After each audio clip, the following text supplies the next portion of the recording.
most ambitious dad and daughter camping trip ever is finally underway. Yay! Well, here we are. At long last, we're on the road. 2 years of planning.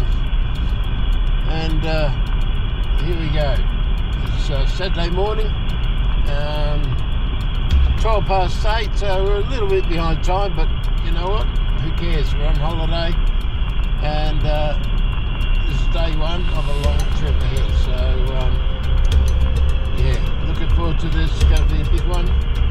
Today, we're off as far as Cockabiddy on the Nullarbor. We hope that's where we'll be by the end of today, but you never know. We'll see what happens by the end of today. Alright, sit back and enjoy, guys. Here we are.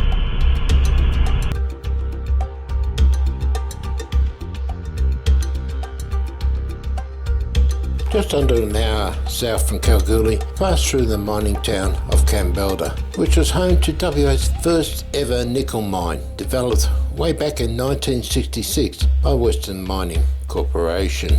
Today, the town also hosts the St. Ives gold mine out on Lake Lefroy, just south of town.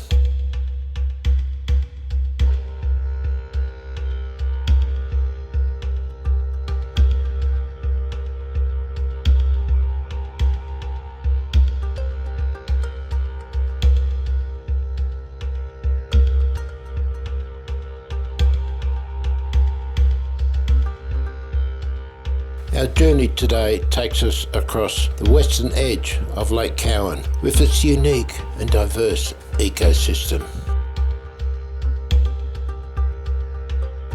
Spreading over 1,000 square kilometres, Lake Cowan is one of WA's largest salt lakes. And it holds great cultural significance to the local Aboriginal people who have lived in this region for thousands of years.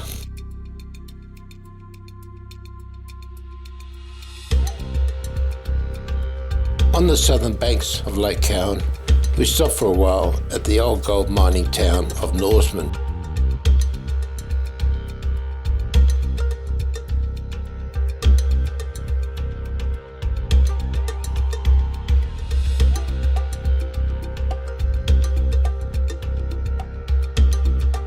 Whilst here in Norseman, we called into the roadhouse and refueled our vehicles and just checked things out to make sure everything was in good nick, ready for the trip ahead. Here comes the Nullarbor.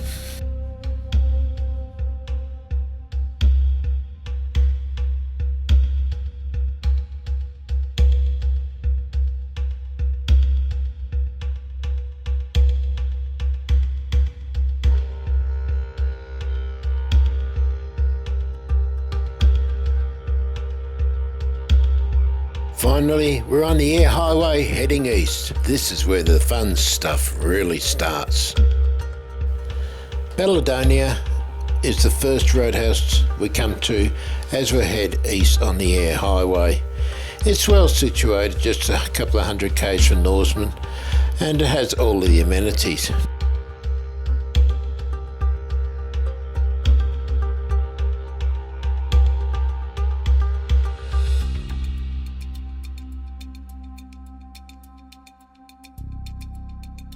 But it also has something very unique. Oh yeah, it has a link to outer space. That's right.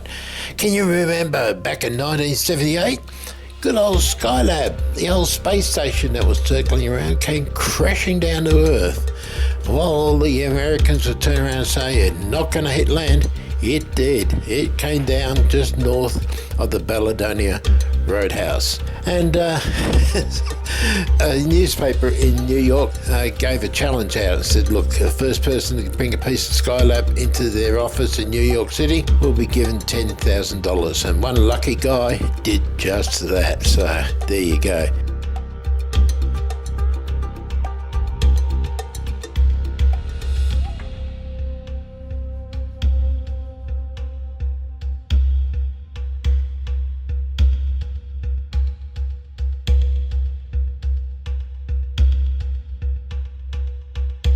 But check out the roadhouse and the museum while you're there. It's very interesting. It's got relics from the old Red X rally days as well. So we'll stop in there, have a break, and check out the museum.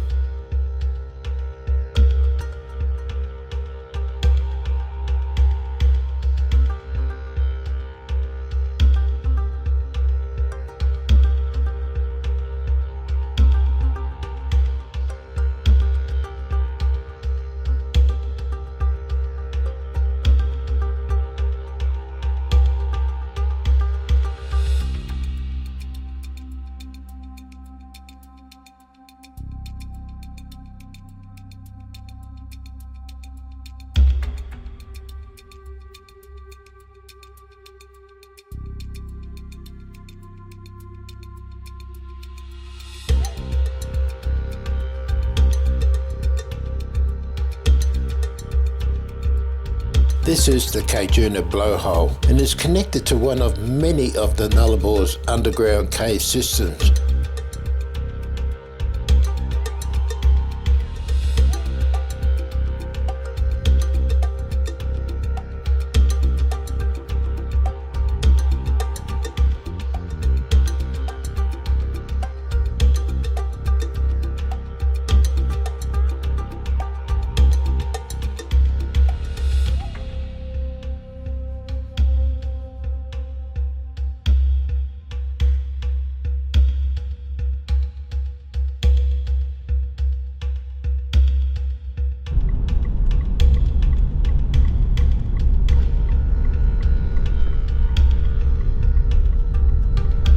A few kilometres down the road is Kajuna Roadhouse, which looks more like a resort these days with its motel accommodation and stylish restaurant. It's a far cry from the old dilapidated garage I can remember from my last trip on the Nullarbor 14 years ago.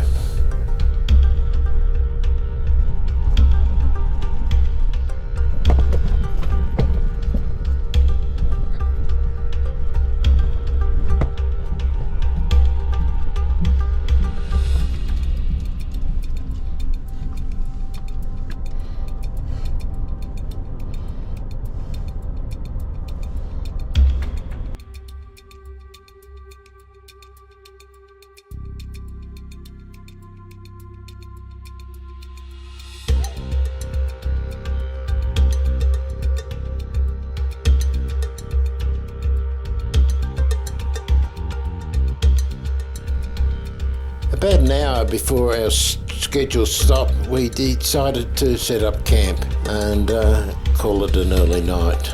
Campfire, of course. Anyway, we'll see you in the morning. Made it. Cheers. Cheers, Cheers. Cheers, Dad. First dinner. Yay, we made it.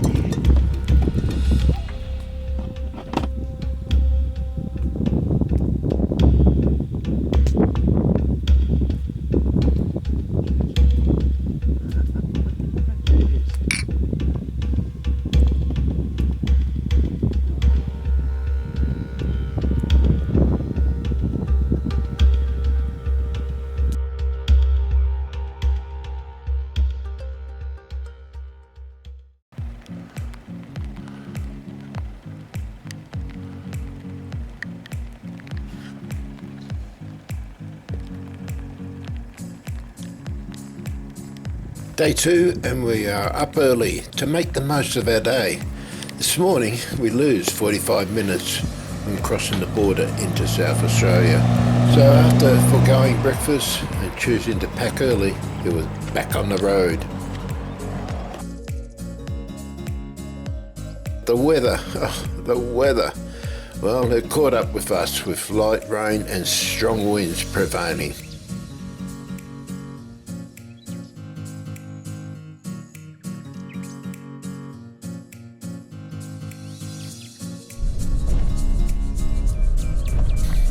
Our first stop today is the famous Cockabiddy Cave. The cave entrance can be reached by a gravel road in not bad condition from the highway and is entered at the north end of the large crater.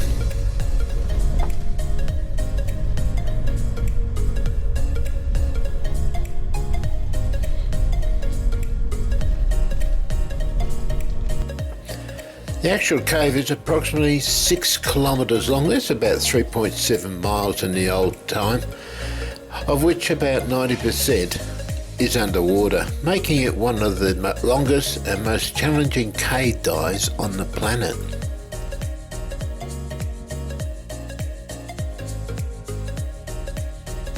Many people from all over the world come here every year to take on the challenging Cockabiddy Cave.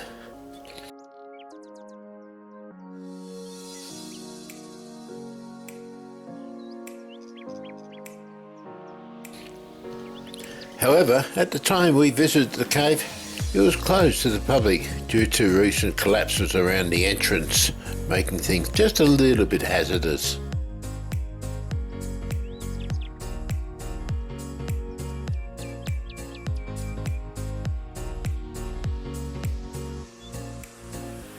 Cockabiddy is truly out on the Nullarbor plain. As you can see, it is dead flat and not a tree in sight anywhere.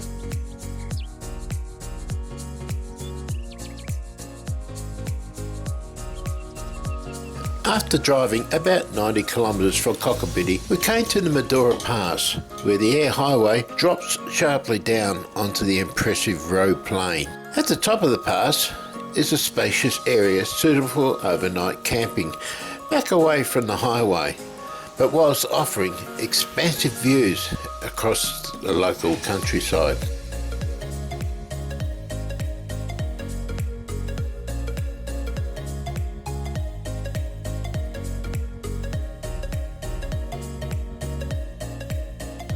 For most of our journey across the Nullarbor, we had a strong and steady westerly wind blowing behind us as a tailwind. But that wasn't too bad. It actually kept our fuel consumption quite low, which was a bit of a bonus to us.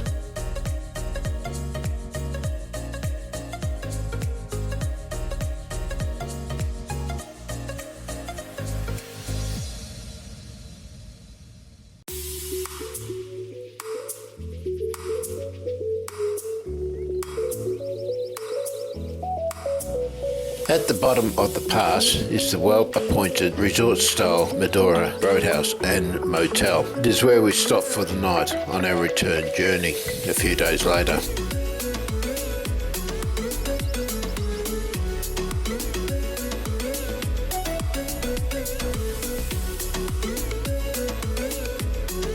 Just short of the South Australian border is WA's most eastern town, Eucla. Get a load of this. It's a playground full of what must be extinct. Look at this old-fashioned seesaw and a genuine slide, would you believe? And check out the old swings.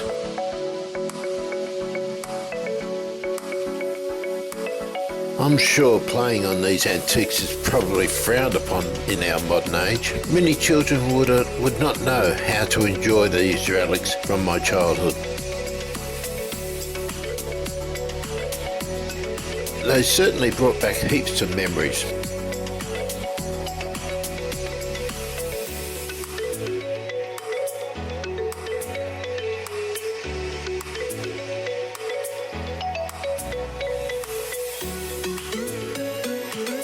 Take a look at the Eucla Resort Hotel Motel. This used to be an old service station in bad need of repair. In case you are wondering, the name Eucla is believed to originate from an Aboriginal word Yinkaya, which is a reference to the rising of the planet Venus. South of the township is the limestone remains of part of Australia's history. The old Eucla telegraph station was built here in 1877. It was the largest telegraph transfer building in the network, which linked the east coast with the west. The old limestone walls are being consumed by the ever-shifting sand dunes these days, but there is just enough still showing to remind us of our infancy as a growing nation. Also built in 1877. Just down on the beach near the telegraph station is the old Euclid jetty, where sailing ships would arrive with supplies before leaving loaded with wool and sandalwood collected from the local area. The jetty extended 151 metres into the Southern Ocean, had its own tram to assist loading and unloading of cargo, although nothing remains of the old line these days.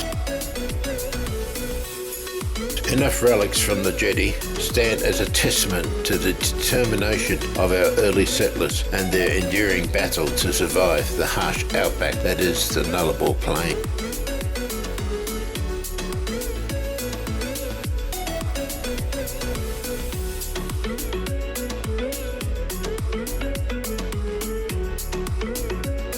Something Nain wanted to do was to take a spin up the expansive beach, so off she went.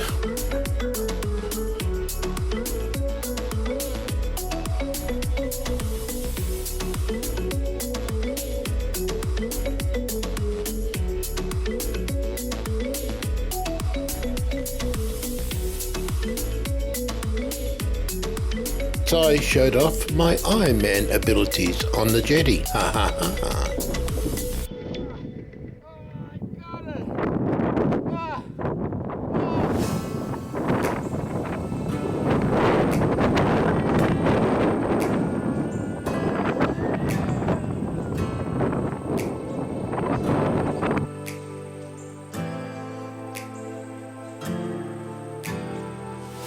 This was turning into a wonderful trip. Nain and I were having a ball. We were just doing things that we've always wanted to do. I took a little time to stroll up the beach and just reflect on what we've done so far and look forward to what was lying ahead. This has been fantastic so far.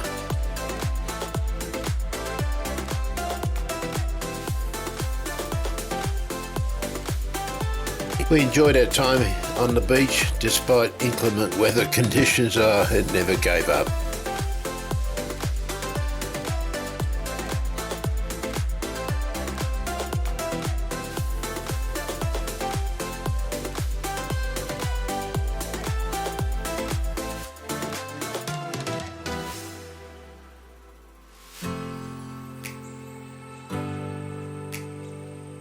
Several minutes later, Nain finally returned. Oh, did she enjoy that? She went for miles, absolute miles. She came back with a huge grin on her face. You just couldn't wipe it off. She was in her glory. Good on you, Nain. Well done, darling.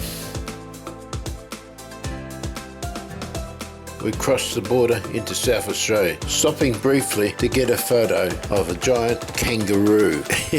Get a load of this. This giant kangaroo standing there holding up a jar of Vegemite. The weather at this point was getting very nasty, so we made a decision to leave the swags rolled up and book into the motel. And just as well we did, with heavy rain falling all night. Today we're off to Mildura, an old cattle station north of the highway in the middle of the Nullarbor. The road in's not too bad, a bit of water, but that's all.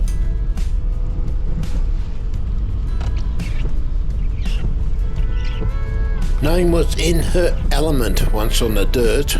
She loved it. Nain found this site on the internet, so we checked it out. I'm glad we did.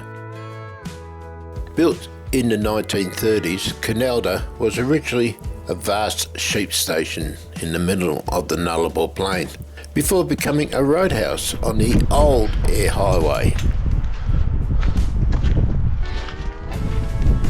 From the 1950s to the 1970s, it was a lifeline for travellers crossing the Nullarbor on the old unsealed air highway, offering fuel, food and personalised service in the middle of nowhere.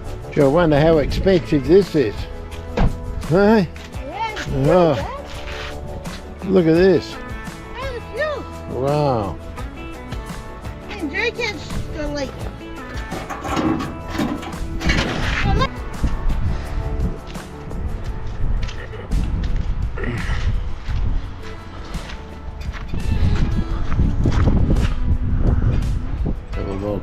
cars. Things came to an end when the new sealed air highway was realigned 15 kilometres south, leaving the old gravel highway to deteriorate into a track in the desert. These days the old homestead is still standing just like it used to many years ago. It's been around for almost 100 years. Today, if you're travelling out this way, you can actually stay here for an overnight camp. There is a toilet, a long drop toilet available, but it's pretty basic accommodation. But I tell you what, it'd be worth every bit of it. It's a beautiful place, it really is. Oh, by the way, not an air conditioner in sight.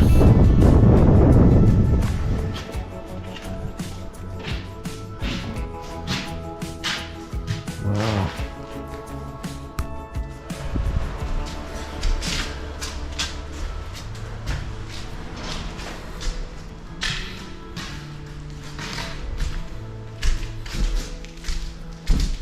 There's something else.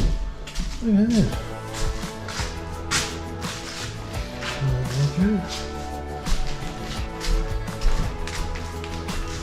Bathroom.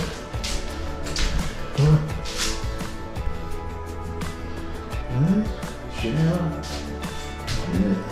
All the modern comforts of home. It's an amazing condition. Oh.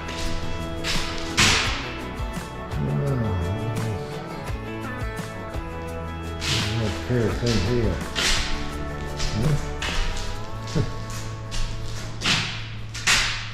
Wow. Oh, here's the kitchen. Look at this. Wow.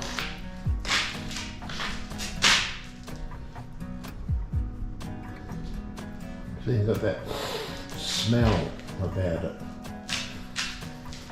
Newspapers.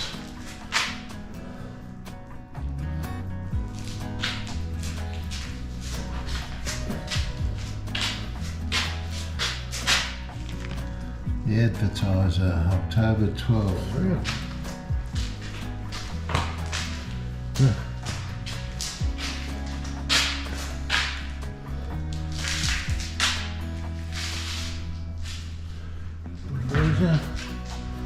Yeah, butter, cheese. Wow.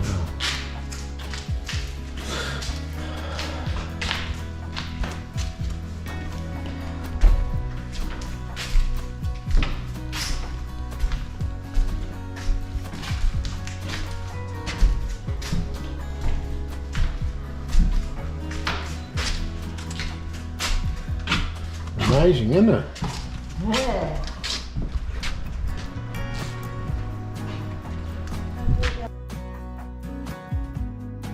One thing that fascinates me about these old places is the old car yard at the back. Seriously, you can tell what's been going on, what sort of era it is, just by the model of cars. Like these cars that we're looking at the moment are all mainly around the 50s and 60s. They're fantastic. What a history. Oh, Falcon there, look at that one. Ooh. Holden.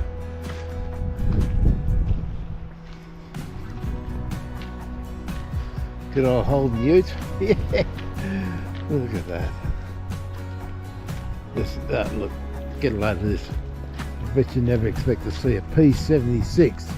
A P76 out in the middle of nowhere. Look at that. I could have spent hours walking around through these several hundred wrecks out here. It was just so, I don't know, just so fascinating. Some of these cars could talk. Yeah. Bloody hell. This is amazing. What a car yard.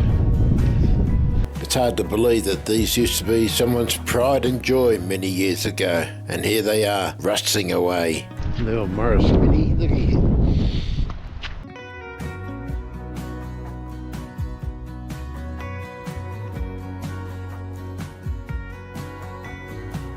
There's some oldies here, some real oldies. No?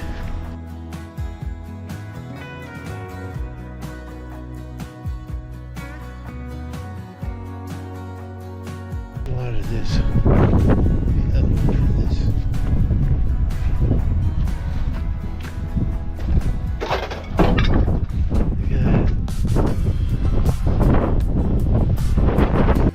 Here we go, turning left on what was the old air highway.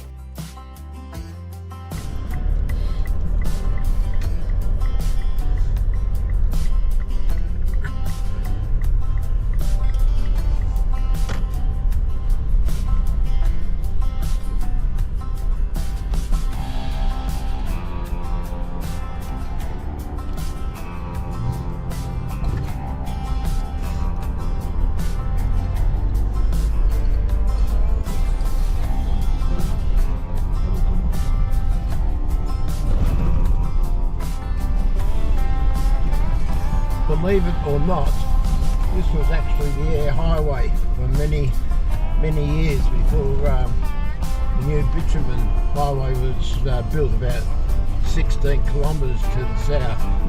And yeah, the last time I was on this road would have been about 1967, I think it was. And yeah, we travelled across here on this very road from Perth to Melbourne and return. So it's certainly not in the same condition it was back then. We've had a bit of water overnight. You can see the rain is puddled everywhere, so we're just taking it very easy today. Bit of dirt we're doing, so we've just got to be very careful about the puddles. But generally it's very cold, very windy. The drone, well, I think that's going to be stayed locked away for the time being, and we'll just see how things go later on in the trip. Alright.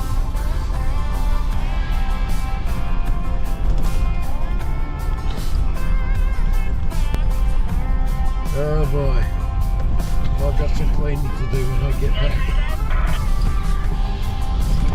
Yeah, all good, just taking it easy. Yep. You need to stop using out. Yeah, we'll see how we go, just keep going. We've got about 60 k's I think to the turn off, so we've got a way to go. Yep. There is a couple of spots where we can actually go back to the highway or here somewhere. I prefer not, I prefer to just stay on this if we can. It's not that bad. No, it's just some big puddles up here, that's all. But we should be okay. Oh, got some big puddles coming up here. Should be able to get by on the right hand side, I'd say. Don't really want to go into any deep water if we can avoid it. But yeah, just gonna take this side track here. At least this is a bit drier. A lot of water over there.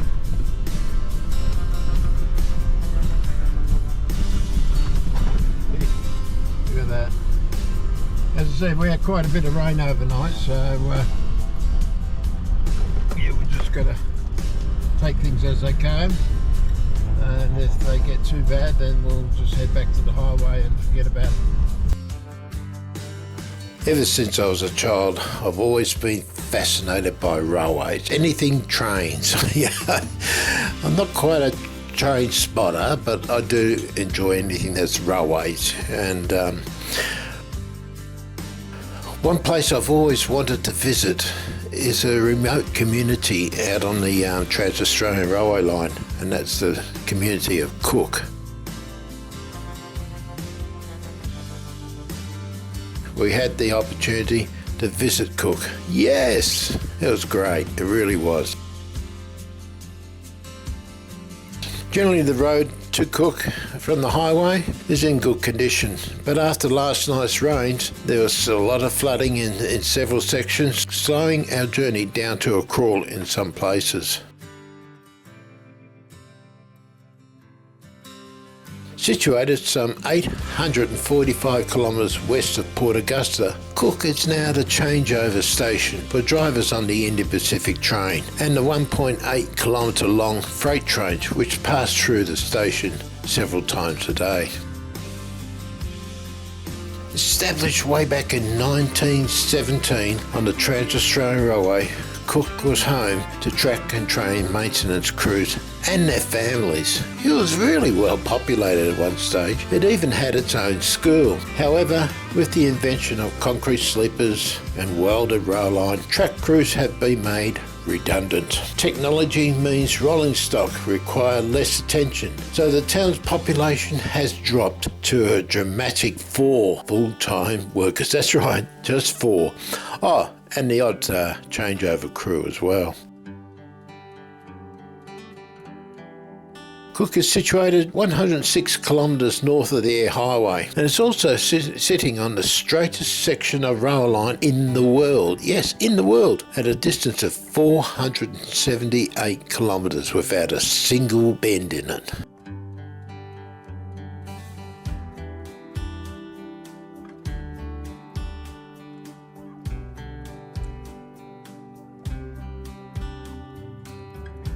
Look, it's really worth the trip up here and have a look, just to say that you've been here. It's very isolated. Guys that do live there, they make you welcome. And yeah, look, if you ever want to get out to somewhere really remote, give Cook a go. You'll love it.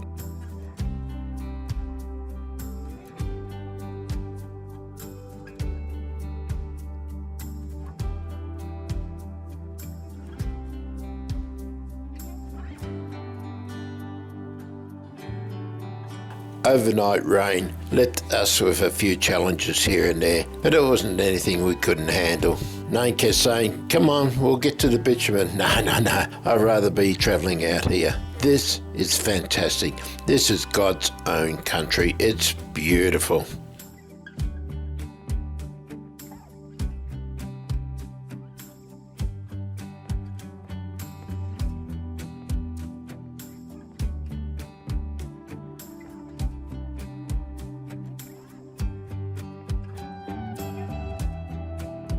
Some of the puddles like this one were a little bit more challenging, but we made it look pretty easy.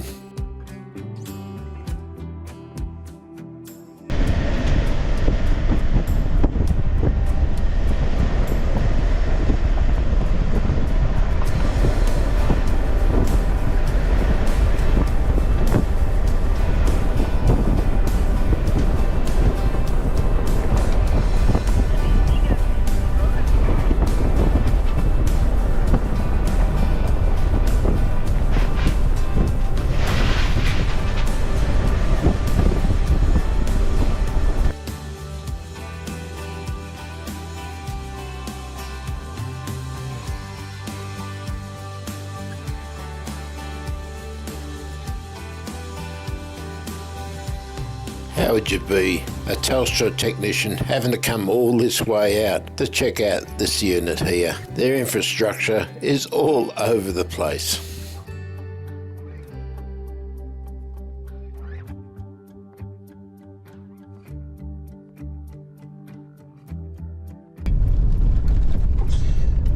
Doesn't get much attention these days, you can tell.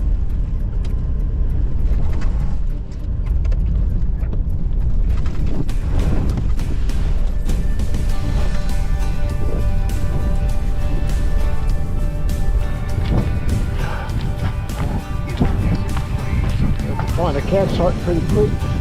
Have to find a campsite pretty quick. After a couple of hours, we managed to get to the Nullarbor Roadhouse, where we refueled before rushing off to our overnight campsite, about 30 k's up the road at the head of the bight. Had to do a quick clean of the lights so people behind me could see when I'm indicating and braking. Such was the dirt from the old air highway.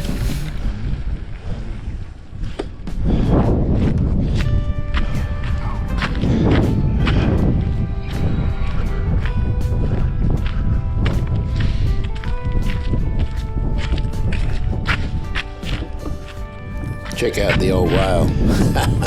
Now this here, this is the original Nullarbor Roadhouse. That's right, that's what it used to look like many years ago. In fact, I'm sure when I came over here back in 1967, that's where we got the fuel from, right there in front of that building. Fascinating, eh? Well, we'll see you all tomorrow sometime.